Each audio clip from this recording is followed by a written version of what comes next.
দেখে মনে হচ্ছে না বেশ অনেক দিন থেকে একটা পাখি খাঁচায় বন্দি ছিল। আজ সে ছাড়া পেয়ে গেছে খাঁচা থেকে। আজ ছাড়া পেয়ে সে মুক্ত আকাশে ডানা মেলে মনের সুখে ঘুরে বেড়াচ্ছে। হ্যালো এভরিওয়ান, আসসালামু আলাইকুম। Welcome back to my channel Sadia's lifestyle. এই ভিডিওটা ছিল ঈদের তৃতীয় দিনের ভিডিও। বিশেষ করে এই জায়গাটা আগে আমরা প্রতিদিন আসতাম। সন্ধ্যাবেলা হলে, মন খারাপ হলে আমি আর আমাদের ভাইয়া বের হয়ে পড়তাম। আমাদের রাজশাহী ইজ দ্য বেস্ট। তো চলুন ঈদের তৃতীয় দিন আমরা কি করলাম পুরো ব্লগ ভিডিওটা আপনাদের সাথে শেয়ার করব। এই তো আমরা রেডি হয়ে কিন্তু অলরেডি রাজশাহীতে চলে আসছি। আর আজকে একদমই দেরি করি নাই, কারণ আগের দিনে যেহেতু আমাদের অনেকটা দেরি হয়ে গিয়েছিলো, ওইভাবে ঘোরাফেরা করা হয়নি। এর জন্য এইবার দুপুরে খাওয়া দাওয়া করে আমরা বের হয়ে গেছি রাজশাহীতে। আর রাজশাহীতে এসে আমরা চলে আসি সিএমবির মোড়। সিএমবির মোড় আমার খুবই পছন্দের একটা জায়গা। তো ওকে বললাম যে অনেক দিন থেকে সিএমবির মোড়ে যাইনি, চলো ওই দিকটা আজকে ঘুরবো। তো এই দিকে সিএমবির মোড়, টিবাদ, এগুলোতে অনেক দিন থেকে আমি রাজশাহীতে আসি, প্রায়ই আসি, বাট ওইভাবে ঘোরাফেরা করা হয় না অনেক দিন থেকে। তো এইবার বললাম যে চলো একটু ঘুরে আসি। তারপর এই তো সার্কিট হাউসের সামনে একটু ছবি তুললাম, একটু ভিডিও করলাম। তারপর এখানে বেশ খানিকটা সময় কাটালাম, ওই 40 মিনিটের মতো এখানে ছিলাম, একটু বসেছিলাম, বসে থাকতে ভালো লাগে এখানে। তারপর এখান থেকে আমরা সামনের দিকে এগোই, আর এখান থেকে সামনের দিকে এগোলেই কিন্তু আমাদের টিবাদ, রাজশাহীর টিবাদ। তো রাজশাহী টিবাদে চলে আসছে। আর এসে এখানে বুঝতেই পারছেন কতটা ভিড়। আমি যতটা সম্ভব আপনাদের সাথে শেয়ার করতে পেরেছি ততটাই শেয়ার করেছি। ভিড়ের মধ্যে আসলে ওইভাবে ভিডিও করা যায় না। আর এখানে এসে এই আলুর এই পাঁপড় না কি বলে, আমি এটার আসল নামটা জানি না, বাট এটা চট্টগ্রামে আমি অনেক খুঁজেছি, অনেক জায়গায় খুঁজেছি, বাট কোথাও আমি পাইনি।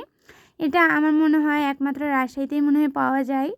তো এইটা আমার কাছে খুবই ভালো লাগে খেতে, তো আমি এটা একটা নিয়ে নিলাম। তারপর এখানে একটা গেম শো হচ্ছিলো, এটা আপনাদের ভাইয়া একটু খেললো। তারপর এখান থেকে আমরা সামনের দিকে এগোই। তারপর ওকে বলি যে চলো চরে যাই, আমরা নদীটা পার হয়ে আমরা চরে যাই। অনেক দিন থেকে চরে যাইনি, আমার নদী দেখলেই ভয় লাগে। মিললে আপনাদের ভাইয়ার খুব ইচ্ছে ছিল চরে যাওয়ার, তো আমি নিজে থেকে এই জন্য বললাম যে চলো যাই। আর দেখুন কত সুন্দর একটা মনোরম দৃশ্য। এই তো আমরা চরে চলে আসি। তারপর এখানে এসে আমি তো দৌড়াদৌড়ি করি, দৌড়াদৌড়িতেই ব্যস্ত মনে হচ্ছিলো আমি একটা ছোট বাচ্চা।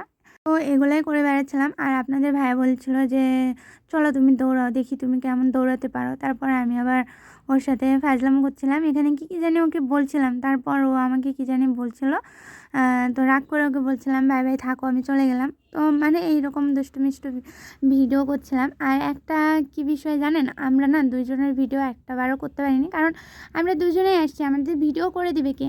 তো আপনাদের ভাইয়া আমারই বারবার ভিডিও করে দিচ্ছিলো, তো এই জন্য ভিডিওতে আমিই বেশি আছি, আপনাদের ভাইয়া খুবই কম আছে, এই আর কি। তারপর এই পাশে আমরা আবার চলে আসি নদী পার হয়ে। পাশে এসেও বেশ খানিকটা সময় কাটালাম, বসেছিলাম। তারপর বললাম যে চলো এখান থেকে যাই। তারপর ও বললো কোথায় যাবে, তো আমি বললাম যে চলো আমাকে মিস্টার বুলেটে নিয়ে চলো, আমি আজকে মিস্টার বুলেটে গিয়ে চা খাবো। বেশ অনেক দিন হয়ে গেলাম মিস্টার বুলেটে গিয়ে চা খাই না। এখানকার চাটা আমার খুবই ভালো লাগে, বাট এখানে অনেক দিন হয়ে গেল, মানে আমাদের রাজশাহীতে রিপাবলিক চালু হওয়ার পর থেকে আর এখানকার চাটা খাওয়া হয়নি, কারণ রিপাবলিকের চাটাও বেশ ভালো, এর জন্য আর বুলেটের চাটা খাওয়া হয়নি। এই বুলেটে এসে আমার একটা মানুষকে খুবই মনে পড়ছিল, সেটা হচ্ছে রাখিকে। রাখি ও আমার ফ্রেন্ড ছিল, ওর সাথে আমি যে কত আসতাম এই বুলেটে, মিস্টার বুলেটের চা খেতে। তারপর হিলিয়ামে এসে দেখি একদমই জায়গা নাই, পুরো ভিড়। এখান থেকে বের হয়ে আমরা অরোরাতে চলে যাই, আর অরোরাতে গিয়েও সেম একই অবস্থা, এজন্য ওইভাবে আর ভিডিও নিতে পারিনি। তারপর আমরা চলে আসি ফুড ফেয়ারে। যেহেতু আমি ওর সাথে এবার চিটাগাঙে যাচ্ছি না, আর এইবার আমি বেশ অনেক দিন রাজশাহীতে থাকবো, তো আমার যেগুলো প্রয়োজনীয় জিনিস, আমি যেগুলো খেতে পছন্দ করি সব কিছুই ও আমাকে নিয়ে দিচ্ছিল। আসলে ও আমার এই দিকটা খুবই কেয়ার করে, আমি কি খেতে পছন্দ করি, কি খাই, এগুলো ও খুব পছন্দ করে। আমার মনে হয় আমি যদি বলি যে আমাকে 10,000 টাকার খাবার কিনে দাও, ওর বাদবে না। কিন্তু আমি যদি বলি 10,000 টাকার জামা কিনে দাও, তখনও ওর মনে হয় কথা দু একটা বলতে পারে, বাট খাবার কিনে চাইলেও ও আমাকে কিছুই বলবে না, কারণ ও চায় আমি বেশি বেশি খাই। তো আমি তো খেতেই পারি না, এটাই আমার প্রবলেম।